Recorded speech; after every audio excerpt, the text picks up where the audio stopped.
जय हिंद बच्चों, welcome to my English class. आज हम इंग्लिश में पोएम 2 का क्वेश्चन फर्स्ट करेंगे। क्वेश्चन 1 है, number the sentences from 1 to 8 to complete the story of rain. The first and the last sentence are given. यहाँ पे आपको क्या है, ये 8 सेंटेंस दिए हुए हैं, ए टू एच। ठीक है, स्टोरी है रेन की, कि कैसे रेन बनता है। ठीक है, बादल बनता है, पानी, और फिर वापस ज़मीन पे आ जाता है, मीन्स वाटर साइकिल। ठीक है, जर्नी ऑफ रेन या जर्नी ऑफ वाटर। ठीक है, और यहाँ पे आपको फर्स्ट और 8th जो है स्टोरी का पार्ट जो है वो यहाँ पे दिया हुआ है क्वेश्चन में। ठीक है, और बाकी आपको इन्हें रीड करते हुए आपको बताना है कौन सा फर्स्ट है और कौन सा लास्ट है। तो स्टार्ट करते हैं।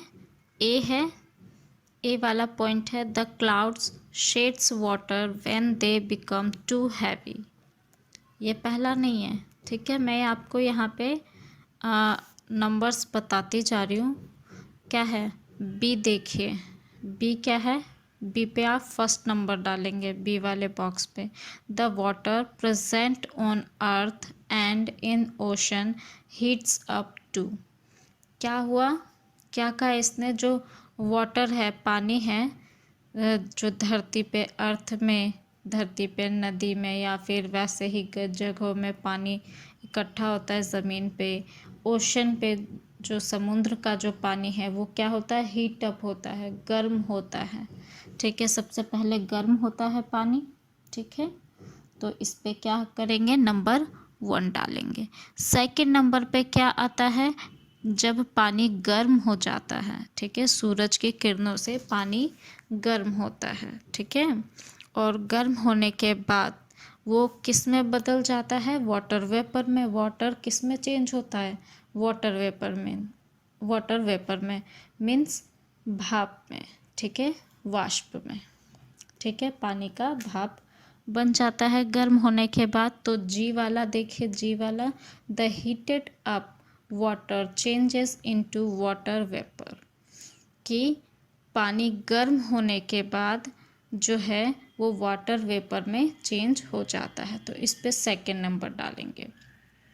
अब भाप बनने के बाद क्या होता है, जब पानी जो है वाटर वेपर में चेंज हो जाता है, तो उसके बाद क्या होता है, गर्म होने के बाद वो हल्का हो जाता है, और हल्का होने के बाद क्या होता है, ऊपर की तरफ जाता है, ऊपर की तरफ उठता है। तो देखिए थर्ड पॉइंट कौन सा होगा, एफ देखिए, the water vapours up until it reaches the cold sky. ठीक है ना, जब पानी जो है भाप बनने के बाद गर्म हो जाता है, गर्म होने के बाद भाप बनता है, भाप बन के हल्का हो जाता है, और फिर वो ऊपर की तरफ उठता है, ऊपर की तरफ उठते हुए आकाश में चला जाता है।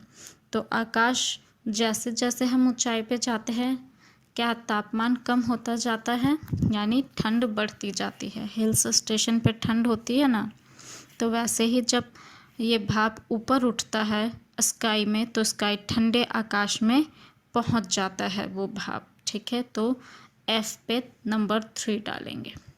अब आकाश में पहुंचने के बाद क्या होता है, आकाश में ऑलरेडी बादल होते हैं, क्लाउड्स होते हैं, ऑलरेडी बादल आकाश में तैर रहे होते हैं।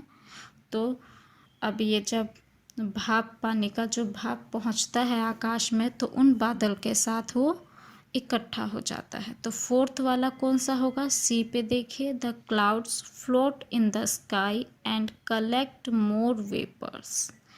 स्काई में जो तैर रहे होते हैं बादल, वो क्या है, और ज़्यादा वेपर्स को इकट्ठा करते हैं, मीन्स पानी के भाप को इकट्ठा करते हैं।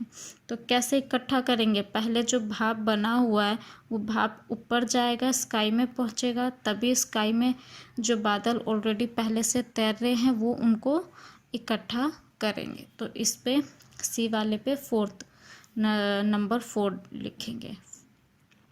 अब जब बादल ने कलेक्ट कर लिए उन वेपर्स को, तो उसके बाद क्या होगा, वेपर क्या थे, गर्म थे, अब वो ठंडे बादल के साथ मिलेंगे तो उसके बाद क्या होगा, वेपर भी क्या होते जाएंगे, ठंडे होते जाएंगे, है ना। ठंडे होने के बाद वो भी क्या बन जाएंगे, बादल बन जाएंगे।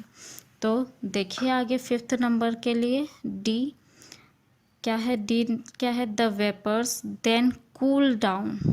क्या है, वेपर्स क्या है, बादल के साथ मिलकर क्या हो जाते हैं, ठंडे हो जाते हैं। Cool down to become clouds, ठंडे होकर बादल बन जाते हैं।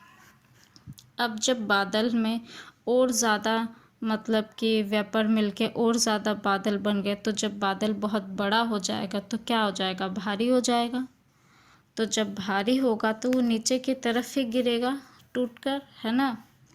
भारी हो जाएंगे और बहुत सारे बादल है, भारे बड़े होते होते क्या है, बादल आपस में टकराएंगे, फिर क्या है, वो टूटकर नीचे गिरेंगे, भारी होने के बाद नीचे आएंगे, है ना। तो ए वाला देखिए, the clouds sheds water when they become too heavy. जब बादल जो है बहुत ज़्यादा हैवी हो जाएंगे तब फिर से वो नीचे की तरफ आएंगे, भारी होने के बाद नीचे की तरफ डाउन होंगे, तो नीचे की तरफ जैसे आएंगे तो नीचे की तरफ क्या है, तापमान ज़्यादा मिलेगा, गर्माहट मिलेगी, तो गर्माहट में क्या होगी, वो बादल क्या है, पिघलकर वाटर की तरह नीचे आएगी। ठीक है, इस पे 6 नंबर डालेंगे।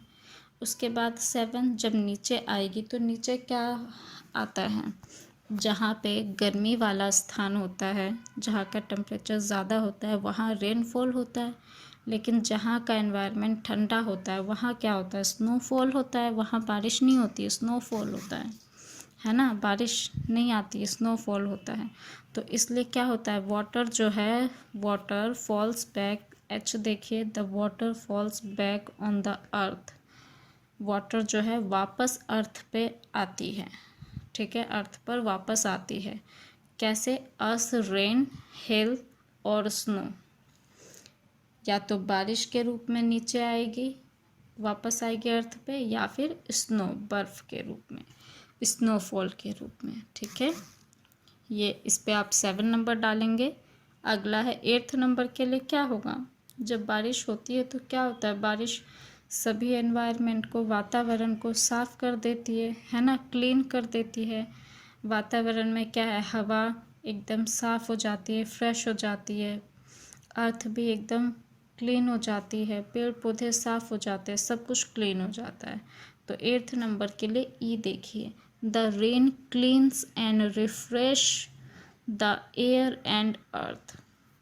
क्या करती है, रेन क्लीन और रिफ्रेश कर देती है अर्थ को और एयर को। तो इस पे नंबर 8, ये जो 8 पॉइंट्स है 1 to 8, ये क्या है, इसे ही, ये साइकिल क्या है, चलता रहता है, चलता रहता है 1 to 8 तक। इसे ही हम क्या कहते हैं, वाटर साइकिल कहते हैं। This cycle journey of water is called the water cycle.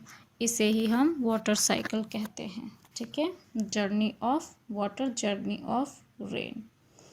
तो इसे आप करेंगे, समझ के करेंगे और अपनी बुक में करेंगे, लर्न करेंगे। जय हिंद बच्चों।